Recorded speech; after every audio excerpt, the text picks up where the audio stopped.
Good morning. That's what I like, a good response. In life, there are people we sometimes treat as gurus. We are looking for certitude in life, and they seem to have that because they are all loving and wise. They may be members of work, medicine, clergy, or family. Then when we are disappointed with their actions, as we inevitably will be since they are human, we become terribly hurt. Some of us respond by getting angry at the person, and we take our anger out on the whole organization of which they are a part. If it is a boss, we quit the company. If it is a doctor, we cease to trust doctors. If it is a priest, we leave the church.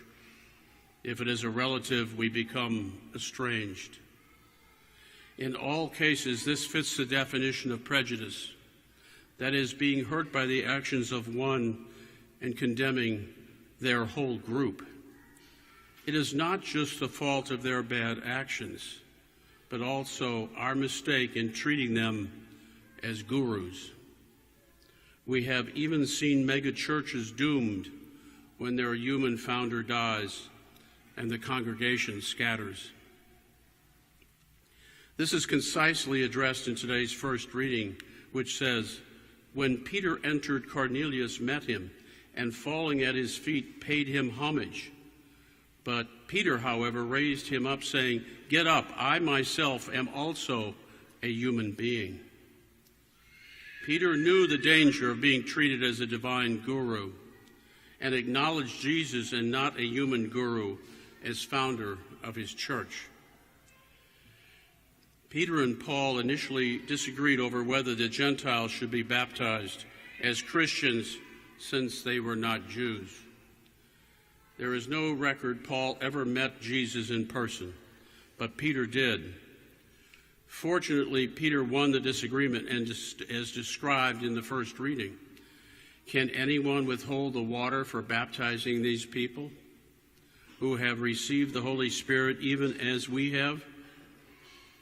He was saying that the real guru is God and that the Holy Spirit calls the shots, not any mere mortal being like Peter or Paul. We are also encouraged to not choose the wrong guru, because Jesus tells us in today's gospel, it was not you who chose me, but it was I who chose you. Today's readings describe the basis for how we are to react to God's will. The second reading is very clear when it says, "Beloved, let us love one another, because love is of God. Everyone who loves is begotten by God and knows God." Then in today's gospel, Jesus more explicitly says, "This is my commandment, love one another as I love you." Jesus' message of love couldn't be clearer, yet we often miss it because it's so simple. I once met privately with my mentor, not a guru but a wise man, Trappist monk Thomas Keating, and I asked him, why did it take me my whole life to figure out that the only important thing in life is love? He quietly leaned forward and gently responded, "Because you are human." And indeed, aren't we all? When I was a teenager, I started to recognize one of my father's faults. It disappointed me. Though he was a good man, I was hurt and angry. But at a critical point in my own spiritual journey, I accepted him for whom he was and loved him anyway. I stopped judging and condemning him as I had done in the past. Some people say that by forgiving a perpetrator, you make them the victim, so you don't have to forgive them. That thinking would necessitate a rewrite of our Father to say, "Don't forgive us our trespasses, as we don't forgive those who trespass against us. But the lesson is that forgiveness is often the first step to love.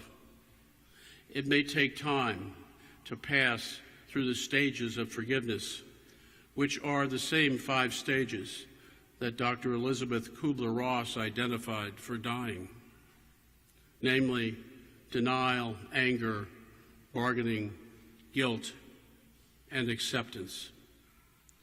But nonetheless, in the end, we must forgive. We must accept the forgiveness process. The question is, can we forgive our boss, our doctor, our parent, or our priest? I would like to quote St. Teresa of Calcutta, who shows us how to apply the lesson of forgiveness in answering those questions. People are often unreasonable, irrational, and self-centered. Forgive them anyway. If you are kind, people may accuse you of selfish, ulterior motives. Be kind anyway. If you are successful, you will win some unfaithful friends and some genuine enemies. Succeed anyway. If you are honest and sincere, people may deceive you. Be honest and sincere anyway. What you spend years creating, others could destroy overnight. Create anyway. If you find serenity and happiness, some may be jealous. Be happy anyway. The good you do today will often be forgotten. Do good anyway. Give the best you have, and it will never be enough. Give your best anyway. In the final analysis, it is between you and God. It was never between you and them anyway.